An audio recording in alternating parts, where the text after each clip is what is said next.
প্রকৃতিতে জন্ম, প্রকৃতিতেই বেড়ে ওঠা। কিভাবে যে কোনো পরিস্থিতিতে নিজের জন্য একটা নিরাপদ জায়গা তৈরি করে নেবে সেটা তারা নিজেরাই তৈরি করে নেয়। আর তারই প্রমাণ হলো এই ক্লাসের দুটো চারা গাছ। আমি এখানে দুটো বীজ দিয়েছিলাম চারা করার জন্য। কিভাবে যেন দুটো বীজই একদিকে এসে পড়েছে, হয়তো আমার পানি দেওয়ার কারণে অসাবধানতাবশত পানি দিয়েছিলাম, সে সময় হতে পারে। তো যখন চারা গাছ বের হওয়া শুরু করলো তখন দেখি একই দিকে দুটো চারা গাছ, উপর দিকে যেটা ছিল সেটা তো সুন্দর মতো বেরিয়ে গেছে, আর নিচের দিকে একটা অনেক নিচে পড়েছে চারা গাছ। সেই চারা গাছটা কিভাবে বের হবে সেটা সেদিন থেকে আমি খেয়াল করছি। তো আমি এটাকে অন্যভাবে ব্যবস্থা করে দিতে পারতাম, কিন্তু আমি দিইনি। কিন্তু আজকে দেখি অনেকটাই সে বাইরের দিকে আসা শুরু করেছে। তো এটাই ছিল আসলে বন্ধুরা আপনাদের সাথে আপডেট। পরবর্তীতে আমি আবার হাজির হব। দুদিন পরে আমি ফিরে আসলাম। দুদিন পর দেখুন, যে চারা গাছটা আমি দেখিয়েছিলাম এইখান পর্যন্ত আছে, আর আজকে সেটা বাইরে বের হয়ে গেছে। এখন সে শঙ্কা মুক্ত, সে নিজে নিজেই বাইরে বের হয়ে গিয়েছে।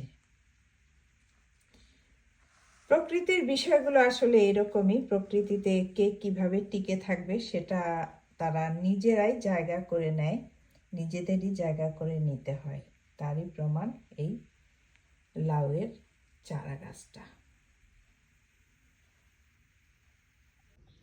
আজ মার্চের 18 তারিখ। এই যে দেখুন, যে গাছটা আমি দেখিয়েছিলাম সারভাইভ করার জন্য যুদ্ধ করে আসছিল, আজকে দেখুন এই গাছটা বাইরে চলে এসেছে। সে নিজেই এই জায়গাটাকে তৈরি করে নিয়েছে। কিভাবে সে বড় হবে, বেঁচে থাকবে, সেটা কেউ তাকে সাহায্য করেনি। সে নিজে নিজেই এই জায়গাটাতে পৌঁছে গেছে। আমি হয়তো তাকে একটু পানি দিয়েছি, একটু মাটি দিয়েছি, একটা সুন্দর টেম্পারেচার দিয়েছি বড় হওয়ার জন্য, কিন্তু যুদ্ধটা কিন্তু তার একার। সে নিজেই যুদ্ধ করেছে, যুদ্ধ করে আজ সে এই যে বেঁচে থাকার জন্য, বড় হওয়ার জন্য একটা নিরাপদ জায়গায় পৌঁছে গেছে। আমার এই ছোট্ট চারা গাছের ভিডিওটি থেকে আমি এটাই বলতে চাই যে সমাজে সুন্দরভাবে সামনে এগিয়ে যাওয়ার জন্য নিজের চেষ্টাটাই আসল। পরিবার পরিজন আত্মীয় স্বজন আমাদের পাশে আছে, পাশে থাকবে, কিন্তু আমার নিজের যদি চেষ্টা না থাকে তাহলে কোনোভাবেই সামনে এগিয়ে যাওয়া সম্ভব নয়।